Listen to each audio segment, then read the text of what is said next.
देखिए, maths objective type question है, model paper class 10 का 2022 का, model set 2, PSEB Patna. Bihar board का ये इस बार जो एग्ज़ाम से आएंगे उसका मॉडल पेपर नेट पर जारी किया गया था।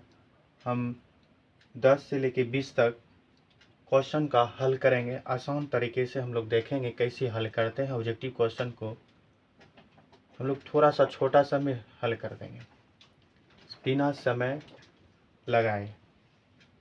2-2 सेकंड में हम लोग बना देंगे, लेकिन एक्सप्लेन करेंगे तो ज़्यादा लगेगा आपको समझाने के लिए।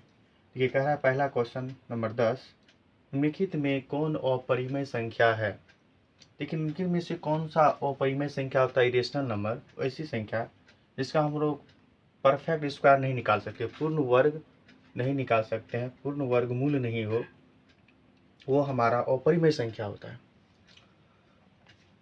यहाँ देखिए 121 है ना, तो 121 का ये पूर्ण स्क्वायर है, पूर्ण वो स्क्वायर हो जाएगा, पूर्ण वर्गमूल 11 होता है, 11 का स्क्वायर होता है, तो ये नहीं होगा। फिर क्वेश्चन नंबर बी देखिए 196, ये 14 का है स्क्वायर है, ये भी नहीं होगा। 27 ये आपका, ये देखिए प्लीज 17, 289 ये 17 का स्क्वायर है, तो ये कैंसिल, तो ऑप्शन सी बचता है, तो ये करेक्ट होगा। इसलिए सी करेक्ट होगा क्योंकि 27 ये अपरिमेय संख्या है, इसको तोड़िएगा तो 3√3, जो कि 3√3 का 3 पूर्ण वर्ग मूल नहीं है पूर्ण, तो यही परफेक्ट स्क्वायर है। यही हो गया क्वेश्चन नंबर 10 का आंसर सी। ठीक है, आप समझ गए कैसे होगा। क्वेश्चन नंबर 11 देखिए, बहुपद 5x² माइनस 25 के शून्यंक है। शून्यंक मतलब देखिए ये 5x² माइनस 25 के शून्यंक का ये स्क्वायर है, द्विघात है, तो x का मान निकलेगा। इसको शून्यंक बोले ना तो आप ये क्वेश्चन को 5x² माइनस 25 है, इसके बराबर 0 कर दीजिए। तो ये अगर आप कीजिएगा 5x² माइनस 25 इक्वल टू 0, तो माइनस वाला उधर जाके प्लस हो जाता है, तो 5x² बराबर हो जाएगा 25। जब 25 हो गया तो गुना में भागाम आता है, तो ये आपका कटेगा 25 5 बार में, और स्क्वायर उधर जाके बराबर के बाद रूट होता है, और रूट का मान हमेशा याद रखिए प्लस माइनस होता है। तो x का मान को +√5 ये है, और -√5, तो +√5 ये है, +√5 ये है, तो ऑप्शन सी आपका करेक्ट हो जाएगा। ठीक है, क्वेश्चन नंबर 12 देखिए, एक द्विघात बहुपद के शून्यंकों का योग तथा गुणनफल क्रमशः 3 तथा -14 है, तो द्विघात बहुपद है। तो इसका कहने का मतलब हुआ कि अल्फा प्लस बीटा, यहाँ देखिए अल्फा प्लस बीटा का मान दिया है 3, और अल्फा इंटू बीटा का मान दिया है -14, क्योंकि बता दिया योगों का योगफल और गुणनफल, योगफल 3 हुआ तो गुणनफल -14 हुआ, तो द्विघात बहुपद है। द्विघात बहुपद का देखिए सूत्र होता है, आप इस सूत्र पर इसको बैठा सकते हैं। द्विघात का सूत्र होता है, यहाँ लिख देते हैं, x का square minus alpha plus beta, मूलों का योगफल into x plus alpha into beta. आप इस पर आप बैठा दीजिए, तो यहाँ देखिए x² तो रह गया, और अल्फा प्लस बीटा का मान 3 है, तो ब्रैकेट से होगा तो -3x, और अल्फा इंटू बीटा का मान -14 है, तो प्लस माइनस माइनस हो जाएगा, या प्लस माइनस माइनस तो हो जाएगा 14। तो आंसर देखिए x² - 3x - 14 किसी में है, x² - 3x - 14, option A correct हो जाएगा, ऑप्शन नंबर ए करेक्ट हो जाएगा। ठीक है, अब क्वेश्चन नंबर 13 देखिए, 13 युग्म समीकरण x + 2y = 4 तथा 2x + 4y = 8 का है। एक हल, दो हल, कोई हल नहीं, अनगिनत हल। देखिए, इसको बनाने के लिए हम लोग क्या करते हैं, a1/a2 = b1/b2 करते हैं। देखते हैं, अगर इसमें कहा जाता है कि a1/a2 बराबर b1/b2 अगर पहली बार में बराबर नहीं हो तो वह द्विघात समीकरण होता है, जिसका ये दो हल होता है, कोई दो हल होगा। तो अगर बराबर नहीं हो तो हम लोग यहाँ पे देखते हैं पहले करके क्या होता है। तो यहाँ देखिए x1 में 1 छुपा है तो 1 हुआ, और a2 में 2 है तो 1/2 बराबर। फिर इसमें देखते हैं a2 b1 में 2 है और यहाँ b2 में 4 है।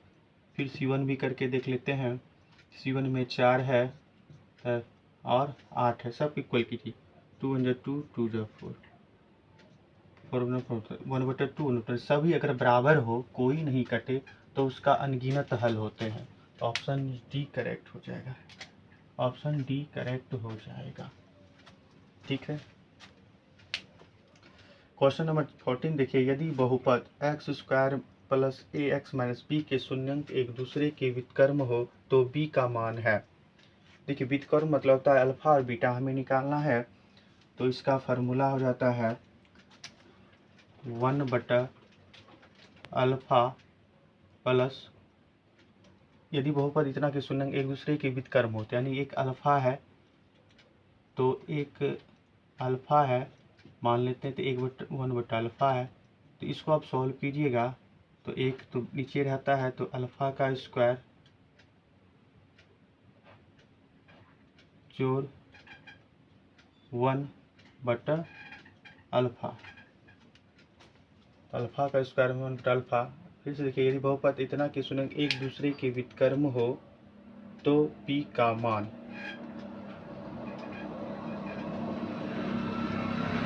एक दूसरे का व्युत्क्रम हो तो b का मान क्या होगा।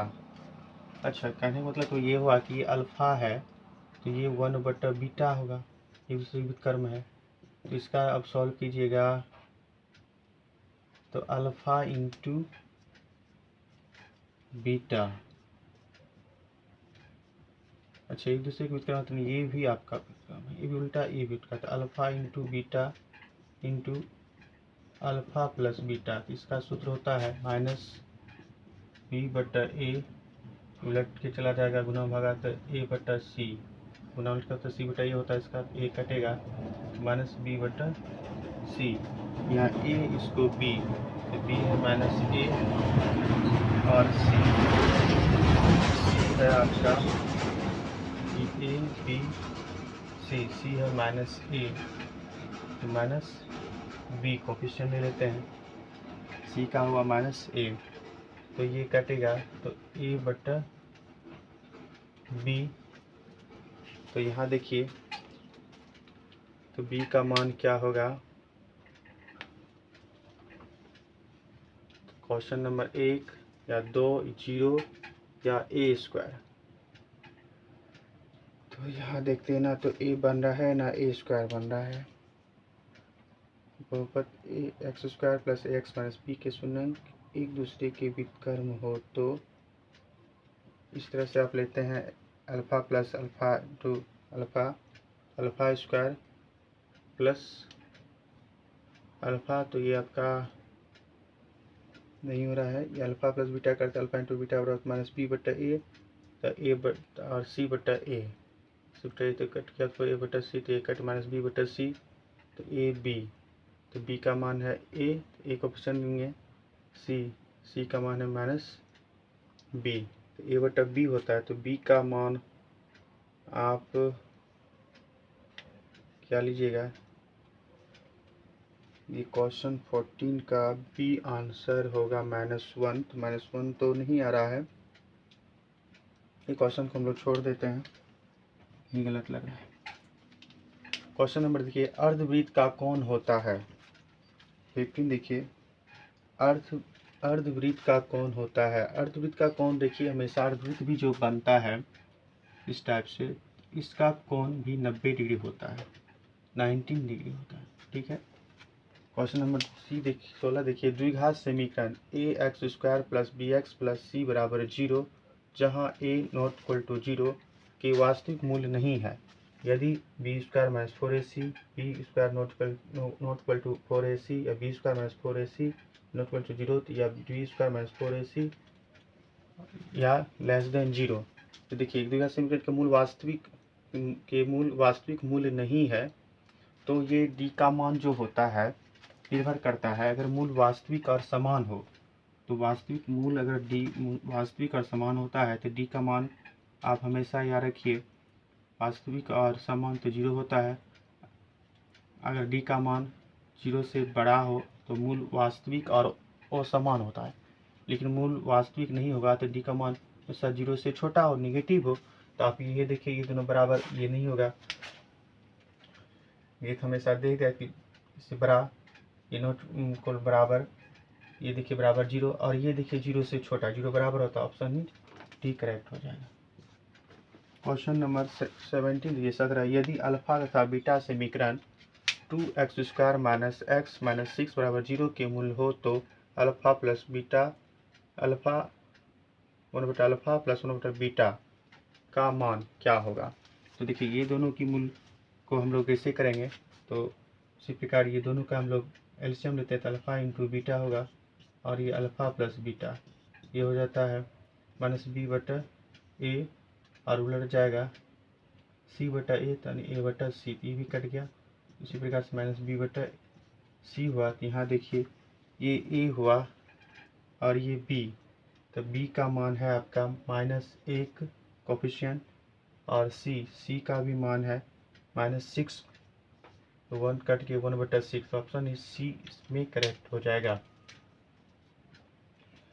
इसमें भी -b/c हुआ था, लेकिन b का मान x दे रहा था और c का मान -b, तो इसमें तो कटा था, लेकिन ये सवाल ऑप्शन में नहीं था, कुछ गड़बड़ लगता है।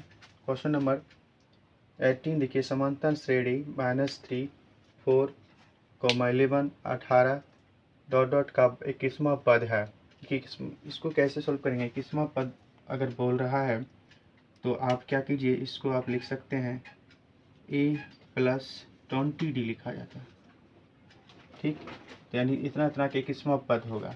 यहाँ देखिए a है -3 पहला टर्म प्लस 20, कॉमन डिफरेंस देखिए इधर का इधर घटा था, 4 में -3 घटाइएगा तो 7 हो जाएगा, कि माइनस में प्लस हो जाएगा, तो ये हो जाएगा -3 और 20 से 140, तो हो जाएगा 137 ऑप्शन है, तो ऑप्शन डी करेक्ट हो जाएगा। ठीक है, ये फार्मूला से होता है एनवा टर्म निकालने का, यही TN से फार्मूला होता है, a + n - 1 × t, इस पर बैठा दिया गया है। क्वेश्चन नंबर 90 देखिए, निम्नलिखित में से कौन सा द्विघात समीकरण है। द्विघात होता है जिसका x पर अधिकतम पावर 2 हो, उसे द्विघात समीकरण कहता है, तो ये नहीं होगा। ये भी देखिए ये तो रूट में है, तो ये तो पहले छट गया, x पर रूट नहीं होना चाहिए। ये भी देखिए नीचे है ना, तो नीचे है तो x² जाएगा, ये इधर जाके x³ हो जाएगा, ये भी नहीं हो जाएगा। अगर ये लेते हैं तो x = 4 तो x = 5 हो जाएगा, तो ये भी नहीं, तो कुछ छूटता होगा। आपका यही क्वेश्चन होगा, निम्नलिखित में कौन द्विघात समीकरण है, ये तो नहीं है,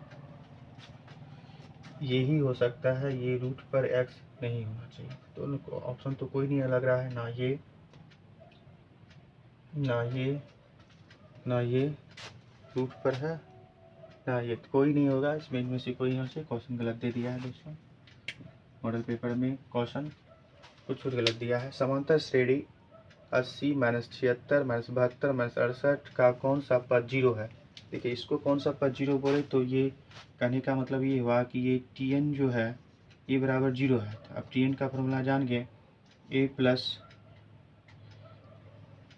n - 1 × d बराबर 0 है। तो अब इस पर मान बैठा दीजिए, आपका आंसर दे देगा, a है 80 दे दिए प्लस n, आपका यही पद निकालना है नवा, डी अब देखिए 76 में 76 - 80 कीजिए तो -4 हो जाएगा और यही बराबर 0 है, प्लस वाला उधर जाकर माइनस हो जाता है तो -80 हो जाएगा। तो रजिएगा तो -80 और ये भागा में आ जाता है, गुना है भागा में तो -4 यार देखिए 76 -80 हो जाएगा। ठीक है भाई, 0 है तो वो 80 प्लस में था, 2000 के 0 हो गया। ठीक, कट गया। ये 20 -4 दूनी 8 -20 हो जाएगा। -20 जब हो गया तो इनमें तो +1 होना चाहिए, ये हो जाएगा -19। तो 19वां पद हो रहा है, 19वां पद हो रहा है। यानी सवाल में अगर इधर भी घटाते हैं तो 72 4 76 72 -76 -4 देगा। 8वां 10वां 0 तो 20वां 21वां 22वां नहीं, ये तो 19 हो रहा है। अब 21वां पद होना चाहिए। तो मेरे अंदाज से यहाँ पे आपका -18 लिया होगा, तो अगर -80 लेंगे तो यहाँ तब माइनस प्लस हो जाएगा। माइनस प्लस होगा तो 20 21 होगा, यही होना चाहिए। गलत दिया है, 21वां पद हो जाएगा। तो ऑप्शन ही बी करेक्ट हो जाएगा। ठीक है, अगर वीडियो अच्छा लगे तो लाइक एंड सब्सक्राइब जरूर करें, शेयर भी कीजिए। नए हैं तो लाइक तो जरूर कीजिए, नए हैं तो सब्सक्राइब जरूर कीजिए। Thank you for watching video, धन्यवाद।